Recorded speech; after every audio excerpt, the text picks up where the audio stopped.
Hi hello friend ನಮಸ್ತೆ. ಎಲ್ಲರೂ ಹೇಗಿದ್ದೀರಾ? ಎಲ್ಲರೂ ಚೆನ್ನಾಗಿದ್ದೀರಾ ಅನ್ಕೊಳ್ತೀನಿ. ನಾನಂತೂ ಸೂಪರ್ ಆಗಿದ್ದೀನಿ. ಬನ್ನಿ ಇವತ್ತಿನ ವೀಡಿಯೋನ ಶುರು ಮಾಡೋಣ. ಮನೆಯಲ್ಲೇ ಕೂತು ಕೂತು ಬೇಜಾರಾಗುತ್ತೆ, ಅಥವಾ ನಮಗೆ ಸೀರೆ ಮ್ಯಾಚ್ ಆಗಲ್ಲ, ಕೆಲವೊಂದು ಕಲರ್ಗಳಿಗೆ ಬಳೆಗಳು ಸಿಗೋದಿಲ್ಲ. ಸೊ ಆಗ ನಾವೇನು ಮಾಡ್ಬೋದು ಅನ್ನೋದ್ರ ಬಗ್ಗೆ ಒಂದು ಸಣ್ಣ ವಿಡಿಯೋನ ಮಾಡ್ಕೊಂಡಿದ್ದೀನಿ. ಇದನ್ನು ನಾನು ಮನೆಯಲ್ಲಿ ಇದ್ದಾಗ ನನ್ನ ಆ್ಯಕ್ಟಿವಿಟೀಸಲ್ಲಿ ಇದು ಒಂದು. ಸೊ ಅದನ್ನು ನಾನು ಮಾಡ್ತಾಯಿದ್ದೀನಿ.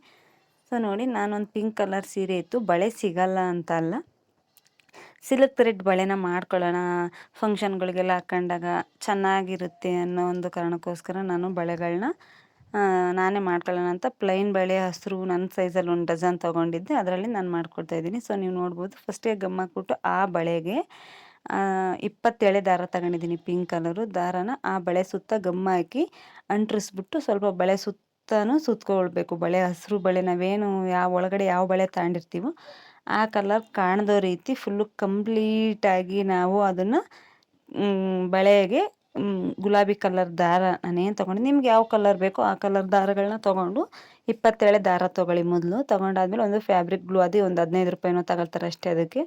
ಸೊ ಅದನ್ನು ತಗೊಂಡು ಬಳೆಗೆ ಆ ಫ್ಯಾಬ್ರಿಕ್ ಗ್ಲೂನ ಹಾಕ್ಬಿಟ್ಟು ಕಂಪ್ಲೀಟಾಗಿ ಬಳೆ ಸುತ್ತನೂ ಸಹಿತ ಅದನ್ನು ಸುತ್ಕೊಂಡು ಬನ್ನಿ. ಏನು ನೀವು ದಾರ ತಗೊಂಡಿರ್ತೀರಲ್ವ ಅದನ್ನು ಫುಲ್ಲು ಕಂಪ್ಲೀಟಾಗಿ ಬಳೆ ಹಸಿರು ಬಳೆನೇ ಕಾಣಬಾರ್ದು, ಆ ರೀತಿ ಸುತ್ಕೊಳ್ತಾ ಬನ್ನಿ. ಸೊ ಈ ವಿಡಿಯೋ ನೋಡುತ್ತಿದ್ರು ಯಾರಾದರೂ ಹೊಸ್ದಾಗಿ ನೋಡ್ತಿದ್ರೆ ದಯವಿಟ್ಟು ನನ್ನ ಚಾನಲ್ನ ಸಬ್ಸ್ಕ್ರೈಬ್ ಮಾಡ್ಕೊಳ್ಳಿ. ಅದೇ ರೀತಿ ಪಕ್ಕದಲ್ಲೇ ಕಾಣೋ ಬೆಲ್ಲೈಕನನ್ನು ಪ್ರೆಸ್ ಮಾಡಿ. ಸಬ್ಸ್ಕ್ರೈಬ್ ಆಗಿ ನೋಡ್ತಿರೋರಿಗೆ ಈ ವಿಡಿಯೋ ಯಾವುದೋ ಒಂದು ಕಾರಣಕ್ಕಾದ್ರೂ ಈ ವಿಡಿಯೋ ನಿಮಗೆ ಇಷ್ಟ ಆಗಿರುತ್ತೆ, ದಯವಿಟ್ಟು ಸಪೋರ್ಟ್ ಮಾಡಿ. ಸೊ ನೋಡಿ, ನಾನೀಗ ಫುಲ್ಲು ಕಂಪ್ಲೀಟು ಬಳೆಗೆ ಸುತ್ಕೊಳ್ತಿದ್ದೀನಿ. ನೀವು ನೋಡ್ಬೋದು, ಫುಲ್ಲಾಗಿ ಸುತ್ಕೊಂಡು ಬಂದಿದ್ದೀನಿ. ಸೊ ಅಷ್ಟು ಫುಲ್ಲು ಕಂಪ್ಲೀಟಾಗಿ ಸುತ್ಕೊಂಡು ಆದಮೇಲೆ ನಾವೇನು ಬಳೆಗೆ ದಾರ ಸುತ್ತುತ್ತಾ ಇದ್ದೀವಲ್ವ, ಸೊ ಅದು ಎಲ್ಲ ಫುಲ್ಲು ಕಂಪ್ಲೀಟಾಗಿ ಸುತ್ಕೊಂಡು ಆದಮೇಲೆ ಕೊನೆಯಲ್ಲೂ ಸಹಿತ ಮತ್ತೆ ಗಮ್ಮನ್ನು ಹಾಕ್ಬಿಟ್ಟು ಆ ದಾರನ ಬಳೆಗೆ ಅಂಟಾಕಿದಾದ್ಮೇಲೆ ಉಳಿದಿರೋದು ಸ್ವಲ್ಪ ದಾರ ಸ್ವಲ್ಪ ಉಳ್ಕೊಂಡಿರುತ್ತೆ ಅಷ್ಟೇ. ಸೊ ಸಾಲದು ಬಂದರೂ ನೀವೇನು ತಲೆ ಕೆಡಿಸ್ಕೋಬೇಡಿ, ಎಲ್ಲಿಗೆ ಎಂಡಾಗಿರುತ್ತೋ ಅಲ್ಲಿಗೆ ಗಮ್ಮಕ್ಕೆ ಅಂಟಿಸಿ ಮತ್ತೆ ಹೊಸ ದಾರ ಸುತ್ತಕೊಂಡು ಮತ್ತೆ ಹೊಸದಾಗಿ ಶುರು ಮಾಡ್ಬೋದು ಅರ್ಧದಿಂದನೇ. ಏನು ಫುಲ್ಲು ಇಷ್ಟೇ ಸುತ್ಕೋಬೇಕು, ನಮಗೆ ಸುತ್ಕೊಳ್ಳೋಕೆ ಏನೂ ಇಲ್ಲ ಅಂತ ಅಂದ್ಕೊಳ್ಬೇಡಿ. ಸೊ ನೋಡಿ, ನಾನು ಕೊನೆಗೆ ಗಮ್ ಹಾಕಿ ಮತ್ತೆ ಅದನ್ನು ಅಂಟಿಸ್ಕೊಳ್ತಾ ಇದ್ದೀನಿ, ಬಳೆಗೆ ಅಂಟಿಸ್ಕೊಂಡು ಅಲ್ಲಿಗೆ ಎಂಡ್ ಮಾಡ್ತಾ ಇದ್ದೀನಿ. ಸೊ ಅಲ್ಲಿಗೆ ನಾನು ಬಳೆ ಸುತ್ತೋದಾಯಿತು. ಸೊ ಅದಕ್ಕೋಸ್ಕರ ಎಂಡ್ ಮಾಡ್ತಾ ಇದ್ದೀನಿ. ಮತ್ತು ದಾರ 27 ಅಷ್ಟು ದೊಡ್ಡಕ್ಕೆ ಹೆಂಗಪ್ಪ ತಗೊಳೋದಂದರೆ, ನೋಡಿ ನಾನೊಂದು ಸೈಡಲ್ಲಿ ಪ್ಲೇವುಡ್ ಇಟ್ಕೊಂಡಿದ್ದೀನಲ್ಲ ಅದರಲ್ಲೇ ಸುತ್ಕೊಂಡಿರೋದು ನಾನು. ಸೊ 6 ಎಳೆ ದಾರ 27 ದಾರ ತಗೊಳಕ್ಕೆ 20 ಇದು ದಾರನೇ ಬೇಕು ಅಂತ ಏನಿಲ್ಲ. ಸೊ ಒಂದೇ ಒಂದು, ಇವಾಗ ಸಿಲ್ಕ್ ಥ್ರೆಡ್ಡು ಒಂದು 15 ರೂಪಾಯಿ ಏನೋ ಒಂದು ಹಾಕ್ತಾರೆ ಒಂದು ಉಂಡೆ. ಸೊ ಅದನ್ನು ತಂದು ನಮಗೆ ಪ್ಲೇವುಡ್ ನಾನು ಪಕ್ಕದಲ್ಲಿ ಇಟ್ಕೊಂಡಿದ್ದೆನಲ್ಲ ಅದೇ ಪ್ಲೇವುಡ್ಡಲ್ಲಿ ನಮಗೆ ಎಷ್ಟು ಬೇಕೋ, ಎಷ್ಟು ಎಳೆ ಬೇಕೋ ಅಷ್ಟು ಎಳೆ ಸುತ್ಕೊಳ್ಳೋದು. ಸೊ ಆ ಥರ ಸುತ್ಕೊಂಡಿದ್ದೀನಿ. ಸೊ ನೋಡಿ, ಅದು ಆದಮೇಲೆ ನಾನು ಉಳಿದಿರೋ ಎಕ್ಸ್ಟ್ರಾ ದಾರಾನ ಸ್ವಲ್ಪ ಉಳ್ಕೊಂಡಿತ್ತು ಅಷ್ಟೇ, ಅದೇನು ವೇಸ್ಟು.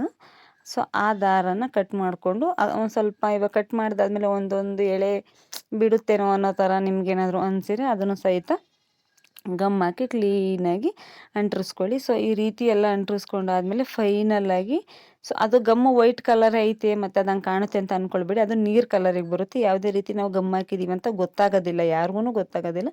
ಸೊ ಆ ರೀತಿ ನೋಡಿ, ಈಗ ಫೈನಲಾಗಿ ಈ ರೀತಿ ಬಳೆನ ಸುತ್ತಕೊಂಡು ರೆಡಿ ಮಾಡಿ ಇಟ್ಕೊಂಡಿದ್ದೀನಿ. ಈಗ ಇಷ್ಟೆಲ್ಲ ಬಳೆ ಹಾಕಿದ್ಮೇಲೆ ಮಣಿ ಪೋಣಿಸೋದು ಹೆಂಗಪ್ಪ ಅಂತ ಅಂದರೆ, ಸೀರೆ ಕುಚ್ಚಿಗೆ ನೀವೇನು ಮಣಿ ತರ್ತಿರಲ್ವ ಅದೇ ಮಣಿನೇ. ಸೊ ಮಾಮೂಲಿ ಸೂಜಿ, ಏನು ಈ ಉಕ್ಸ್ ಹಾಕೋದಕ್ಕೆ, ಎಮ್ಮಿಂಗ್ ಮಾಡೋದಕ್ಕೆ ಟೈಲರಿಂಗಲ್ಲಿ ಸೂಜಿ ಅಂತೀವಲ್ಲ ನಾವು, ಅಥವಾ ಏನಾದ್ರು ಮನೇಲಿ ಅರ್ಧೋಗಿರೋ ಬಟ್ಟೆ ಹೊಲಿಯೋಕ್ಕೆ ನಾವು ಸೂಜಿ ತರ್ತೀವಲ್ಲ ಅದೇ ಸೂಜಿಗೆ ಒಂದು ಬಳೆಗೆ ಸುತ್ತ ಎಷ್ಟು ಬೇಕೋ ಅಷ್ಟು ಮಣಿನ ಈಗ ಬಳೆಗೆ ಈ ಥರ ಹಿಡ್ಕೊಂಡು ಒಂದು ಗೋಲ್ಡ್ ಕಲರ್, ಅದನ್ನು ಸಿಲ್ಕ್ ಥ್ರೆಡ್ಡೇನೆ, ಆ ಗೋಲ್ಡ್ ಕಲರ್ ದಾರಕ್ಕೆ ನಾನು ಆ ಮಣಿಗಳನ್ನು ಪೋಣಿಸಿ ಕೊನೆಗೆ ಒಂದು ಗಂಟು ಹಾಕಿ ಆ ಮಣಿಗಳು ಈಚೆಗಡೆ ಬರ್ದಂಗೆ ಪೋಣಿಸಿ ಇಟ್ಕೊಂಡಿದ್ದೀನಿ.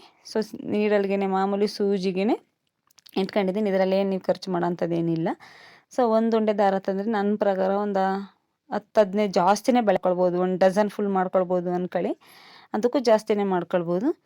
ಸೊ ತುಂಬ ಬೆನಿಫಿಟ್ ಇದೆ. ಒಂದು 50 ರೂಪಾಯಿ ಖರ್ಚು ಮಾಡಿಬಿಟ್ರೆ ನಾವು ಬಳೆ ಕ್ಲಿಯರಾಗಿ ನಮಗೆ ಬೇಕಾದಂಥ ಕಲರ್ ಬಳೆನ ಮಾಡ್ಕೊಳ್ಬೋದು. ಸೊ ಮಾಡೋ ಐಡಿಯಾ ಗೊತ್ತಿರಬೇಕಷ್ಟೆ. ಸೊ ನೋಡಿ, ಈಗ ನಾನು ನನ್ನ ಸೂಜಿ ಇತ್ತಲ್ಲ, ನಾನೇನು ಸೂಜಿಯಲ್ಲಿ ಇರ್ಸ್ಕೊಂಡು ಅಲ್ಲಿಂದ ಸ್ಟಾರ್ಟ್ ಮಾಡ್ತಿದ್ದೀನಿ. ಯಾಕಪ್ಪ ಅಂದರೆ ಕೊನೆಯಲ್ಲಿ ಸೂಜಿ ತೆಗಿಬೋದು ಅನ್ನೋ ಕಾರಣಕ್ಕೋಸ್ಕರ ನಾನು ಸೂಜಿ ಐತಲ್ಲ ಆ ಮನೆಯಿಂದನೇ ಇದು ಮಾಡ್ತಾ ಇದ್ದೀನಿ. ಸೊ ಇವಾಗ ಹತ್ತೆಳೆ ದಾರ ತಗೊಳ್ಳಿ, ಗುಲಾಬಿ ಕಲರ್ ಹತ್ತೆಳೆ ತಗೊಳ್ಳಿ, ಅಥವಾ ಬೇರೆ ಕಲರ್ ಕಾಂಬಿನೇಷನ್ ಬೇಕು ನಮಗೆ ಅಂದರೆ ನೀವು ಗೋಲ್ಡ್ ಕಲರು, ಪಿಂಕ್ ಕಲರಿಗೆ ಮ್ಯಾಚ್ ಆಗೋದು, ನಿಮ್ಮ ಸೀರೆ ಅಂಚು ಬೇರೆ ಕಲರ್ ಏನಾದ್ರು ಬಂದಿರುತ್ತಲ್ವ ಆ ಥರ ಮ್ಯಾಚ್ ಆಗ ಅಂತಂದೇಳಿ ಆ ಥರನೂ ತಗೊಳ್ಬೋದು ನೀವು ದಾರ. ಬಟ್ ನನಗೆ ಪಿಂಕ್ ಕಲರೇ ಬೇಕಾಗಿರೋ ಕಾರಣ ನಾನು ಪಿಂಕ್ ಹಾಕ್ತಾ ಇದ್ದೀನಿ ಅಷ್ಟೇ. ನಿಮ್ಗೆ ಯಾವ್ದು ಬೇಕು ಅದನ್ನು ತಗೊಳ್ಳಿ.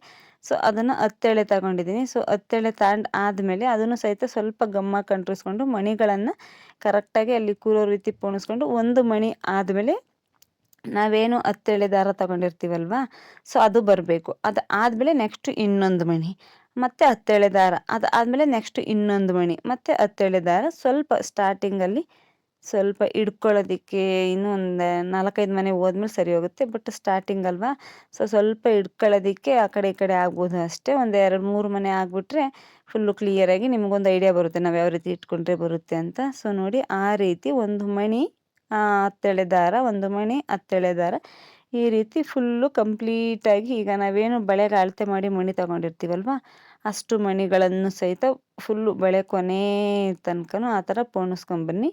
ಸೊ ನಾನು ಹೇಳಿದ್ನಲ್ವ ಸ್ವಲ್ಪ ಸ್ಟಾರ್ಟಿಂಗಲ್ಲಿ ಸ್ವಲ್ಪ ನಿಮಗೆ ಕಷ್ಟ ಅನ್ನಿಸ್ಬೋದು. ಬಟ್ ಒಂದು ಸತಿ ಒಂದು ಬಳೆನ ಗಮನ ಇಟ್ಟು ನೀವು ನಿಧಾನಕ್ಕೆ ಮಾಡಿಕೊಂಡ್ರೆ ಆಮೇಲೆ ನೀವು ಯಾವ ಫಂಕ್ಷನ್ಗಾರಾಗಲಿ ಏನಕ್ಕಾರಾಗಲಿ ನಿಮಗೆ ಬಳೆ ಬೇಕು ಅಂದ ತಕ್ಷಣ ಸಿಲ್ಕ್ ಥ್ರೆಡ್ ತಂದು ಮಾಮೂಲಿ ಫ್ಯಾಬ್ರಿಕ್ ಗ್ಲೂ ತಂದಮೇಲೆ ಅದು ಇರುತ್ತೆ ಸ್ವಲ್ಪ ದಿನ, ಅದೇನು ಅಷ್ಟು ಬೇಗ ಹಾಳಾಗೋದಿಲ್ಲ.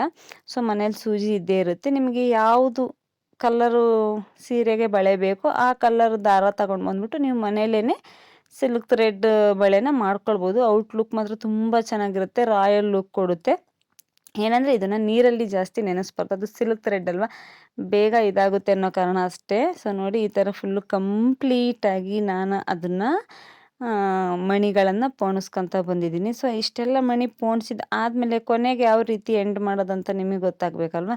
ಸೊ ನೋಡಿ 2 ಎಳೆ ಗೋಲ್ಡ್ ಕಲರ್ ದಾರ ಮತ್ತು ನಾವೇನು ಪಿಂಕ್ ಕಲರ್ ದಾರ ಸುತ್ತಕ್ಕೆ ತಗೊಂಡಿದ್ವಲ್ಲ ಆ ಕಲರ್ನ ನಾನು ಸ್ವಲ್ಪ ಬಿಟ್ಕೊಂಡು ಕಟ್ ಮಾಡಿಕೊಂಡು ಅದಕ್ಕೀಗ ಏನು ದಾರ ಬಿಟ್ಟಿದ್ನಲ್ಲ ಅದಕ್ಕೆ ಗಮ್ ಹಾಕ್ಬಿಟ್ಟು ಬಳೆಯ ಒಳಮಕ್ಕೆ ನಾನು ಅದನ್ನು ಈ ರೀತಿ ಅಂಟಿಸ್ಕೊಳ್ತಾ ಇದ್ದೀನಿ. ಸೊ ಆ ರೀತಿ ಫುಲ್ಲು ಗಮ್ ಹಾಕಿ ಕ್ಲಿಯರಾಗಿ ಅದೇನು ದಾರ ಎಳೆ ಎಳೆ ಅಂತ ಏನು ಹೇಳ್ತೀವಲ್ಲ ಅದೇನು ಕಾಣದೇ ಇರೋ ರೀತಿ ನಾವು ಕ್ಲಿಯರಾಗಿ ಅಂಟಿಸ್ಕೊಂಡ್ರೆ ಅಲ್ಲಿಗೆ ಮುಗೀತು. ನಾವು ಮಾಡಬೇಕು ಅಂದ್ಕೊಂಡಿರೋ ಬಳೆ ಫೈನಲ್ಲಾಗಿ ರೆಡಿ ಆಗಿದೆ ಅಂತಂದೇ ಅರ್ಥ. ಸೊ ಇದಕ್ಕೆ ನಾವೇನು ನೂರಾರು ರೂಪಾಯಿ ಖರ್ಚು ಮಾಡಬೇಕಂತ ಏನಿಲ್ಲ, ಅಥವಾ ನಮಗೆ ಮಾಡೋಕ್ಕೆ ಬೇಜಾರು, ನಮ್ಗೆ ಅಷ್ಟೆಲ್ಲ ಟೈಮ್ ಇಲ್ಲ, ಬಟ್ ಈ ಬಳೆ ನನಗೆ ಇಷ್ಟ ಆಗಿದೆ ಬೇಕು ಅಂತಂದರೆ ದಯವಿಟ್ಟು ನಿಮ್ಮ ಬಳೆ ಸೈಜನ್ನು ಹೇಳಿ ನನಗೆ ಕಮೆಂಟ್ ಸೆಕ್ಷನಲ್ಲಿ ತಿಳಿಸಿ. ಯಾರಿಗಾರು ಬೇಕು ಅಂದರೆ ಕಸ್ಟಮೈಸ್ ಮಾಡಿ ಕೊಡ್ತೀನಿ. ಸೊ ಅದಕ್ಕೆ ಶಿಪ್ಪಿಂಗ್ ಚಾರ್ಜ್ ಮಾತ್ರ ನೀವೇ ಕೊಡಬೇಕು. ನೀವು ಇರೋ ಹತ್ರನೇ ಕಳಿಸ್ತೀನಿ, ನೀವು ಯಾವ ಕಲರ್ ಸೀರೆಗೆ ಕೇಳ್ತಿರೋ ಅದಕ್ಕೆ. ಸೊ ನೋಡಿ ಫುಲ್ಲು ಫೈನಲಾಗಿ ಔಟ್ಲುಕ್ಕು ಈ ಥರ ಬಂದಿದೆ ಬಳೆದು. ತುಂಬ ರಾಯಲ್ ಲುಕ್ಕು ಕೊಡುತ್ತೆ, ತುಂಬ ಚೆನ್ನಾಗಿರುತ್ತೆ ಬಳೆ. ಈ ರೀತಿ ಮನೇಲಿ ಇದ್ದು ಬೇಜಾರಾಗೋರು ಮಾಡ್ಕೊಳ್ಳಿ, ಅಥವಾ ಮಾಡ್ಕೊಳಕ್ಕಾಗಲ್ಲ ಅನ್ನೋರು ದಯವಿಟ್ಟು DM ಮಾಡಿ. ಸೊ ನಾನು ಅದರದ್ದು ಫುಲ್ಲು ಡೀಟೇಲು ಯಾವ ರೀತಿ ಏನು ಅನ್ನೋದು ಸಹಿತ ನಾನು ನಿಮಗೆ ಕ್ಲಿಯರಾಗಿ DM ಮಾಡಿದ್ಮೇಲೆ ಯಾವ ಸೈಜ್ ಬಳೆ ಬೇಕು ಏನು ನಾನು ನಿಮಗೆ ರಿಟರ್ನ್ DM ಮಾಡಿ ಕೇಳ್ತೀನಿ. ಸೊ ನೋಡಿ ಈ ರೀತಿ ಔಟ್ಲುಕ್ ಬಂದಿದೆ. ಎಲ್ಲೂ ಯಾವುದೇ ರೀತಿ ದಾರ ಎದ್ದಿರೋದಾಗಲಿ ಅಥವಾ ಮಣಿಗಳು ನೀಟಾಗಿ ಕೂರದೇ ಇರೋದಾಗಲಿ ಆ ಥರ ಏನೂ ಆಗಿಲ್ಲ. ಸೊ ತುಂಬ ಚೆನ್ನಾಗಿದೆ. ಸೊ ನೋಡಿ ನಾನು ನಿಮ್ಮ ಎದುರಿಗೇನೆ ನನ್ನ ಕೈಗೂ ಸಹಿತ ಹಾಕ್ಕೊಂಡು ಯಾವ ರೀತಿ ಕಾಣುತ್ತೆ ಅನ್ನೋದನ್ನು ಸಹಿತ ನಾನು ನಿಮಗೆ ತೋರಿಸ್ತಾ ಇದ್ದೀನಿ.